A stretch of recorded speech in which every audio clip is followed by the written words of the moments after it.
Actually, what do you miss about being the president of a gateway? This time of year, I would also say I miss the weather in Southern California where it's 75 and sunny, and they call that winter.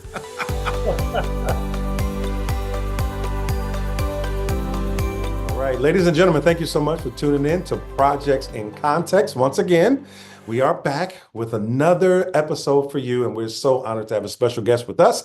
I'm gonna have him introduce himself, and please introduce yourself, give us your title, and say hello to our listeners. I'm Jeff Iorg. I'm the president of the Executive Committee of the Southern Baptist Convention, and I am delighted to be with you to talk about Doctor of Ministry program and how it changed my life. Listen, I want to ask you a question because you made a shift from a different presidential position. You were president of the Gateway for some time, and then you shifted now to the president of the Executive Committee of the Southern Baptist Convention. What was that like for you, and how were you able to make that adjustment? Well, my situation was unique. I had completed 20 years at Gateway Seminary and was prepared to retire from organizational leadership. And as I've said on other occasions, I was not retiring to a life of inactivity, but I was retiring from leading an organization. I intended to teach and write and speak and help by encouraging young leaders in my last season of ministry. But God intervened, and the executive committee asked me if I would step into this role for a few years and particularly help to resolve some of the issues that have been that the executive committee has been dealing with over the past few years, and help chart a future forward under what I think will be long-term leadership to follow me in years to come. Yeah, well, I think a lot of people, like myself included, appreciate you taking this time to do that. Thank What do you. you miss? What do you miss about your old job? We'll call it the old job. Well, the people. I Yeah. worked with some of the finest people in the world at Gateway Seminary. I had a fantastic executive team. I had an incredibly focused and committed and loyal faculty. I miss the students who are doing things that will change the world and who are sacrificing so much to be at seminary that it was humbling to watch them and to work with them. So I suppose that's what I miss the most. And this time of year, I would also say I miss the weather in Southern California where it's 75 and sunny, and they call that winter. Hey, listen, it's projects in context. And so we have a lot of context and projects that we've been listening for quite some time now. Would you set us in your context? So you're taking us back to doing a D-Min. Why'd you want to do a D-Min? How did you get down that path? And then set the context for us as we start to walk in your project. Well, I chose the Doctor of Ministry program when a fleece experience occurred. I Really? had applied for a PhD program and a DMin program. I was prepared to do either. Back in those days, the PhD required a move to a campus and a major relocation, of life and ministry. And as a part of the application processes, a church in about within 20 minutes of the seminary was considering me as a pastoral candidate. And I put it before the Lord. If you call me to that church, I'll know you want me to do a PhD program. If you don't, then I'm staying in my current church and I'll do a distance degree, the Doctor of Ministry. Um, I received a phone call, and this is, these circumstances are so memorable to me. I was going in on a Wednesday night business meeting to ask the church to approve um, my church endorsement into a doctoral program, but I didn't know which one. And on Wednesday afternoon, the church called me and said, "You are our second candidate. We've actually interviewed and decided on the other person, so we won't be going forward with you." I tore up the PhD letter, walked into the meeting, got the DMin approval, and never looked back. Oh, wow. Just like that. And so your context, set your context up, because I think one thing that is important is that when you're doing a DMin, there's a reason, there's a context. What were your people like? What was the process like for you as you started walking through that? Well, the DMin program was transformational for me, and I'll get to that in just a moment. But when I went into the program, I had one driving passion in life, and that was to be an evangelistic pastor of a growing church. And so I wanted to do a DMin in evangelism with a focus on church growth. During the DMin program, I was introduced to church planting and to the incredible needs of church planting in the Western United States and in the North and Northeastern part of the United States. And so during the DMin program, I retained my passion for evangelism, but I shifted from wanting to lead a growing church to I wanted to plant a church that would not only be what I call culture current, meaning it would be fit for the culture in which it was planted, but then would become a means by which more churches would be planted over the years out of that founding congregation. So that was the context in which I was working at the time, and the reason that I wanted to do a DMin in evangelism with a focus on church growth. Now, the other thing that happened, though, was in the middle of the program, I started facing up to some significant interpersonal deficiencies in my life. I won't go into all those on this brief interview, but I've talked about them openly in other places. They're not secretive or anything like that. But I was going through some real personal challenges and real confrontation with some deficiencies in my personal life. And one of the things I was working on was my poor relational skills and my poor conversational skills and my poor listening skills, and how they were holding me back from being effective in ministry leadership. And so that's where the project idea, sort of evangelism, intersected with my personal needs. And that is, my project was entitled Developing Effective Listening Skills for Personal Evangelism. And the thrust of my project was moving from a go-tell approach of evangelism to a dialogical approach, where we engaged people in conversation, not just generally spiritually nice conversations, but gospel-focused conversations, but at the same time, true conversations, not sales pitches, but real dialogue with people that led to them understanding and interfacing with and ultimately deciding about the gospel. And so that was the process of evolvement, if you will, from going in with one perspective to then facing up to some need for the project to impact me more personally, and then developing that project accordingly. Yeah, self-discovery is always a big thing when you think through the process of the DMin program. I always liken that unto just a journey that you have to go through. It's not just to get the degree, but to discover who you are in the process. While you were going through this, you had this discovery. Did you feel like you were holding yourself back as a leader? You felt like you were holding your church back? What was going through your mind as you were just really discovering things about yourself? Well, it was holding me back, but it was also holding the church back. And without going into it again because of the time constraints here, but I grew up in alcoholic chaos, in broken homes, and in multiple divorces, and all of that.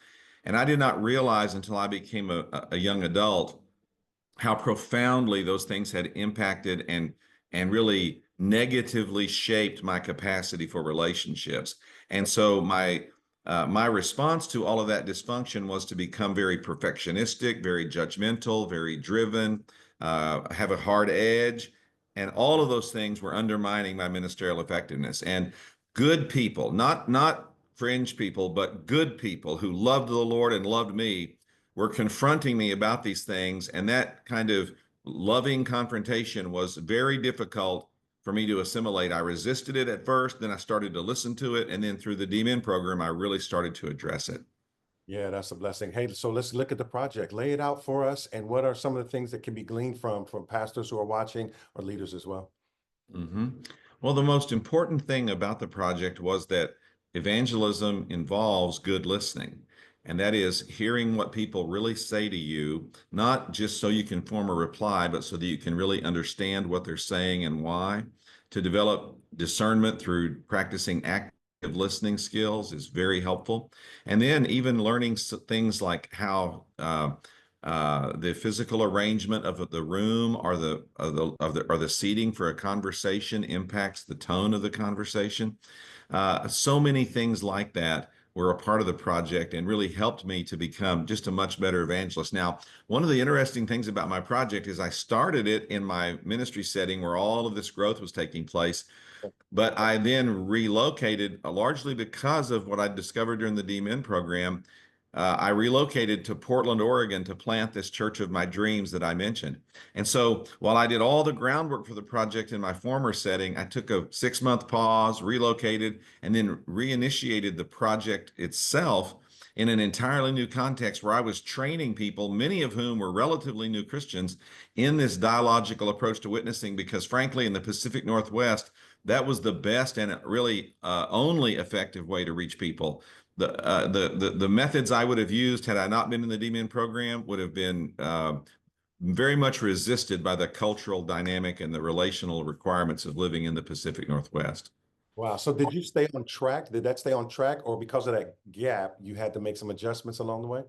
No, I stayed on track. I mean, I made some, logistical adjustments, but no, I stayed on track with the project. I just had to take a little bit of a delay while I moved, but other than that, I was right on track. Mhm. So what is the heart of it when you think through the project now, and someone who may stumble upon this podcast or maybe even, hunt your project down? What are two or three things that you think you need to hold on to this if you're thinking about evangelism, and you need to keep your ears open as you do your eyes? What are some of the keys that can be gleaned from your project? Well, the first thing is that sharing the gospel is actually sharing the gospel, telling the story of Jesus and asking a person to respond. And so taking a dialogical approach does not remove the responsibility we have to actually deliver the message of the gospel. But a second big takeaway is that good evangelism involves real listening, what people call in the field active listening, where I'm attending to what you're saying. I'm drawing out of you your true meaning. I'm trying to listen to understand you before I reply to you. And so while I'm trying to deliver a message, I'm trying to do that in the context of a relationship, and to do that in such a way that you are more apt to receive it and more likely to receive it. The other thing I would say is that this approach that I used in my project really took a lot of the pressure off of me in evangelism. When I first started out as a pastor, I felt the pressure to deliver, if you will, to close the sale or to seal the deal.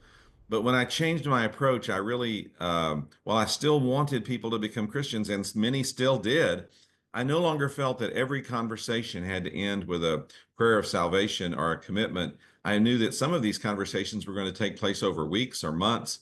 And moving to the Pacific Northwest, that was a very vital discovery for me, because many people in the Northwest that I worked with who were high functioning adults in great jobs and living in beautiful homes had never opened a Bible, never opened a Bible. And so for them, my first conversation with them just introduced the idea of God. And it took a series of conversations to bring them to a place of considering the gospel. So those are some of the key takeaways that really helped me, and really, I think, would help another person from using this project. Yeah, and last thing we'll lift up here, because a lot has happened post-pandemic. When you think about that window there, where there's a huge adjustment that's been made with evangelism, like how do you do it now? Is there anything in your project that cross-pollinates, that can carry over today? All of it does. What do you think about how evangelism has shifted post-pandemic? I think my project would be even more needful today, because not so much because of the pandemic, but because the culture in which we're working is less Christian, less churched, and less Bible literate than ever before. And so a dialogical approach is the way that you would enter into a conversation with someone who's never read a Bible, never really heard about the work of Jesus or the life of Jesus, who may have very little access to God or the gospel. This is more and more common in every community across the United States. And so this kind of an approach, I think, would be helpful today. Again, because of the changing religious nature of the culture we're living in. Yeah, I do a witnessing at Walmart each week with our students, and we go to Walmart and minister in the parking lot, basically. And you find a lot of people with fear. They're just afraid to do it. And you're right. I think this approach really does loosen things up and allow you to be free, not to take the pressure off of you. You had a student who was walking up to you and they're just scared half to death. They don't know what to do. What are some of the things that you would tell that student to prepare them to be able to enter into this conversation without feel like you're under attack? Well, the first thing I would do is make sure that they understand the need to learn the gospel, and to learn it well enough that you can explain it to a child, and to be able to explain it in simple and direct terms to a person in a relatively brief conversation. Having a dialogue about the gospel is not the same as sharing the gospel. And these dialogue opportunities I'm talking about are dialogues about the gospel and about sharing the gospel. So I make sure they understood the gospel. And second, I would remind them that their biblical responsibility is to share the gospel, not to assure a person is converted, or not to convince someone to be saved, or not to accomplish the work that only God can do in regeneration. And so take the pressure off a person by reflecting on some of the theological realities of what we're doing. We are responsible to share the gospel. We are responsible to share it in a winsome and personable way. We are responsible to share it with enough clarity and with conviction and with an invitation so that a person can actually receive the gospel if they choose. But we're under no compulsion to produce converts. And so that really lowers the threat level and lowers the tension, and I think evaporates a lot of the fear of going into these contexts. Yeah, that's great. Well, thank you so much for being a broadcast. If someone's thinking about doing a D-Min, wrestling with it, given their world and the busyness and of life, what would you say to them for them to just think about the process of doing a D-Min? Well, I would remind anyone considering a D-Min that a Doctor of Ministry degree really has two goals. First, it does have the goal of giving you new professional ministry skills that will improve your function as a ministry leader. But the Doctor of Ministry program also has a second goal, and that is to shape you as a ministry leader yourself, to confront some deficiencies, to reveal some inadequacies, and to enable you to focus on your personal spiritual development while at the same time your professional ministerial skills. So if you go into the program with both of those goals in mind, you will find it to be very successful. Look, if all you want is some more facts and some letters after your name, forget it. You're not going to get out of this program what you need. But if you go in with both goals, professional growth and personal growth, then you'll come out a transformed person who is grateful to God that you had this opportunity for disciplined study, which changes you personally and professionally. My friend, thank you so much for your time. We really do appreciate having you on the broadcast with us. And thank all of you for tuning in right here on Projects in Context. We're so grateful for this moment. And until we meet again, may God bless you and keep you in his perfect peace.